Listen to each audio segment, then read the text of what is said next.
Assalamualaikum warahmatullahi wabarakatuh.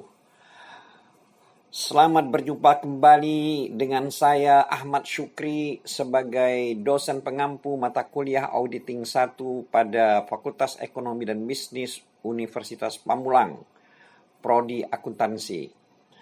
Kali ini kita dalam pertemuan yang keempat ini akan membahas atau membicarakan mengenai tanggung jawab akuntan.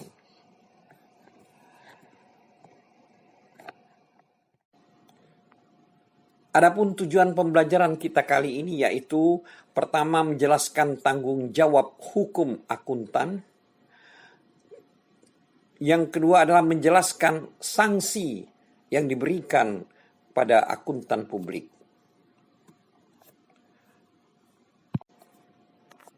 Sebagaimana kita ketahui bahwa akuntan publik adalah akuntan yang telah memperoleh izin untuk memberikan jasa sesuai ketentuan yang berlaku.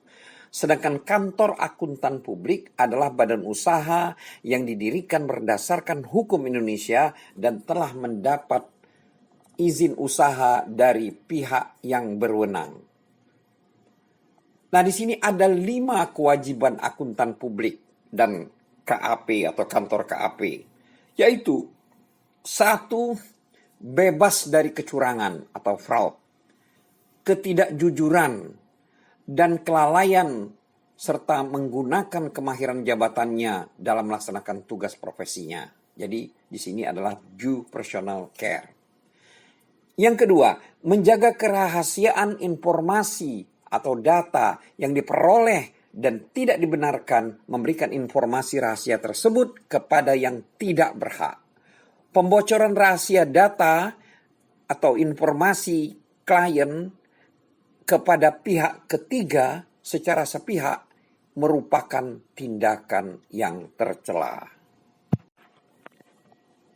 3. Menjalankan PSPM 04 tahun 2008 tentang pernyataan beragam atau omnibus statement, standar pengendalian mutu 2008 yang telah ditetapkan oleh Dewan Standar Profesional Akuntan Publik, Institut Akuntan Publik Indonesia, terutama SPM Seksi 100 tentang sistem pengendalian mutu kantor akuntan publik. Keempat, mempunyai staf atau tenaga auditor yang profesional dan memiliki pengalaman yang cukup. Para auditor tersebut harus mengikuti pendidikan profesi berkelanjutan atau continuing profession education sebagai upaya untuk selalu meningkatkan pengetahuan dan keterampilan di bidang audit dan proses bisnis. Maksudnya proses bisnis perusahaan. Dalam rangka peningkatan kapabilitas auditor, organisasi profesi mensyaratkan pencapaian poin atau SKP tertentu dalam kurun atau periode waktu tertentu. Hal ini menjadi penting karena auditor harus senantiasa mengikuti perkembangan bisnis dan profesi audit secara terus-menerus.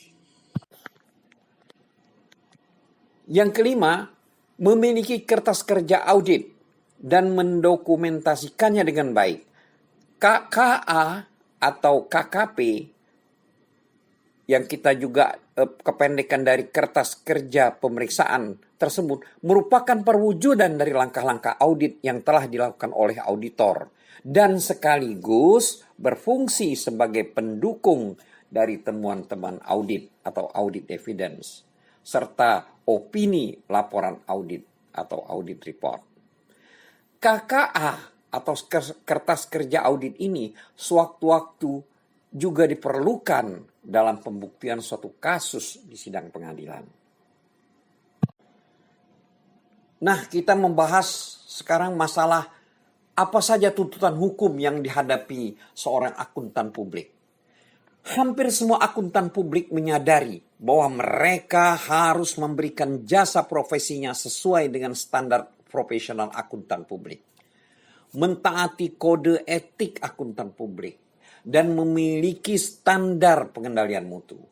Jika tidak, akuntan publik bisa salah dalam memberikan opini.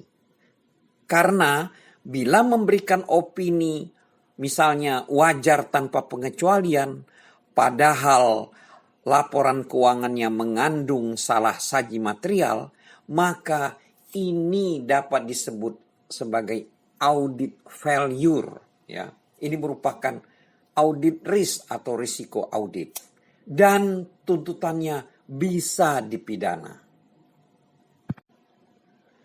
Selain itu, tuntutan hukum terhadap akuntan publik ini juga bisa terjadi karena satu, business failure, audit failure, atau audit risk. Kita bahas satu-satu. Business failure ini akan terjadi bila perusahaan tidak mampu membayar kewajibannya, baik kewajiban jangka pendek atau kewajiban jangka panjang, setelah dikeluarkan audit report. Perusahaan tidak bisa memenuhi harapan investor karena kondisi ekonomi atau bisnis yang memberatkan. Yang kedua, tuntutan hukum bisa terjadi karena audit failure, yaitu terjadi manakala akuntan publik memberikan opini yang salah karena gagal mematuhi apa yang diatur dalam standar auditing. Sedangkan yang ketiga disebut audit risk. Ini juga akan bisa menimbulkan tuntutan hukum bagi akuntan publik. Audit risk itu adalah risiko bahwa akuntan publik menyimpulkan mengenai laporan keuangan yang disajikan secara wajar dan memberikan opini wajar tanpa pengecualian. Padahal di dalam kenyataannya laporan keuangan tersebut mengandung salah saji yang material. Selain itu, akuntan publik bisa dituntut juga secara hukum oleh klien jika akuntan publik tidak bisa memenuhi kontrak yang dibuat dengan klien, atau tidak hati-hati, dengan kata lain lalai dalam memberikan jasa profesionalnya. Kemudian tanggung jawab hukum akuntan. Nah, jadi di sini selain menghadapi tuntutan hukum, juga akuntan publik mempunyai tanggung jawab hukum akuntan publik. Jadi akuntan publik mempunyai tanggung jawab hukum. Ini terjadi, dan dengan kata lain dia harus bertanggung jawab jika timbul kelalaian atau akuntan publik tersebut tersangkut fraud atau kecurangan. Tanggung jawab akuntan publik ini, sebagaimana kita ketahui, ini bisa terjadi bila timbul adanya kelalaian yang diakibatkan pelanggaran. Jadi beberapa jenis pelanggaran yang dilakukan oleh auditor atau akuntan publik itu antara lain disebabkan karena kelalaian. Dan macam-macamnya antara lain, pertama adalah ordinary negligence, artinya kesalahan biasa, kesalahan ringan, kesalahan manusiawi, tidak disengaja, dan ini merupakan pelanggaran ringan. Dan yang kedua, ada juga jenis pelanggaran yang disebut gross negligence, artinya kesalahan atau kelalaian yang agak berat. Nah, ini harusnya tidak terjadi jika auditor itu menerapkan due professional care. Artinya dia bekerja dengan cermat secara profesional.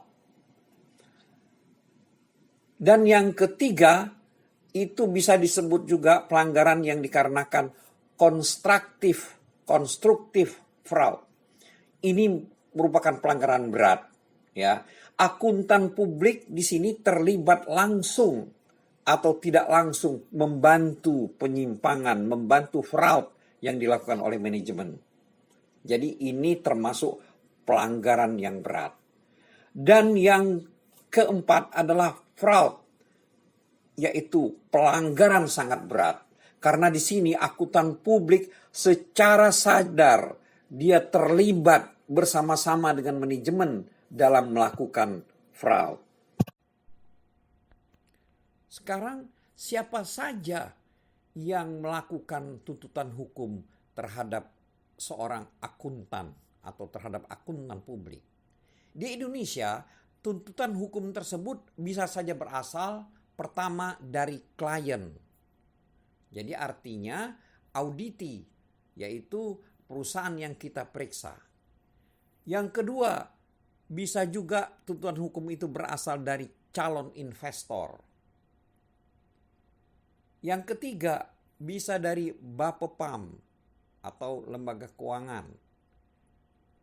Yang keempat, bisa juga dari PPAJP, Departemen Keuangan. Yang kelima, bisa berasal dari Bank Indonesia. Dan yang keenam adalah berasal dari pengguna laporan keuangan dari perusahaan yang kita periksa tersebut.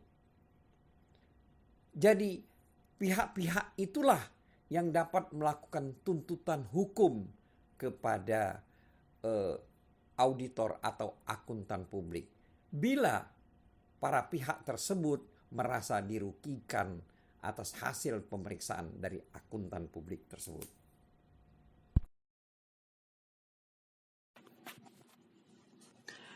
Namun tuntutan yang diberikan oleh Bapepam LK dan PPAJP Departemen Keuangan ini agak berbeda karena tuntutan itu yang diberikan adalah berupa sanksi. Jadi yang pertama adalah sanksi yang diberikan PPAJP, yaitu Pusat Pembinaan Akuntan dan Jasa Penilai dari Departemen Keuangan. Ini sanksi itu bisa dalam bentuk peringatan tertulis, penghentian sementara pemberian jasa akuntan publik, atau usulan kepada Menteri Keuangan untuk mencabut izin praktek daripada akuntan publik atau kantor akuntan publik.